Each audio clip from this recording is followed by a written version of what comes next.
Professor Githu Muigai was in August 2011 plucked from the world of academia and private legal practice and appointed Attorney General by the then President Mwai Kibaki to take over from Amos Wako. Obviously, when the captain of the team changes, certain aspects of how the team plays the game may change. When the Jubilee duo of Uhuru Kenyatta and William Ruto succeeded Kibaki, they retained Muigai as the government's chief legal advisor. However, to checkmate him, Njemu Turi, a close confidant of the president, was appointed Solicitor General in July 2013. While Professor Muigai has carried the Attorney General's tag since President Kenyatta came to power, observers hold that Muturi was the man pulling the strings at the State Law Office. While the outgoing Solicitor General repeatedly denied existence of rifts between him and Muigai, pundits hold that he remained the real power at State Law Office, influencing Kenyatta's major legal decisions, with Muigai often kept in the dark. But it is the outgoing Attorney General who was forced to carry the cross whenever the president made a wrong turn on legal issues. Case in point, the police recruitment that was overturned by the court. No, the Attorney General can only advise to the best of his knowledge and ability.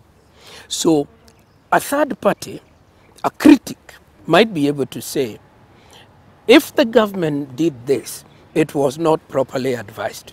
And since it is the work of the AG to advise, the AG is an incompetent person. There's nothing you can do about that. That is the nature of open society and open government. Because government is a huge bureaucracy. I don't think you have any idea how huge it is. Muigai had to put a spirited fight in 2014 when the president was faulted by the opposition and the Law Society of Kenya for okaying a 1.4 billion payment to two companies, First Mercantile Securities and Universal Satspace, in the Anglo leasing type contracts to enable the government float a 135 billion shillings international sovereign bond.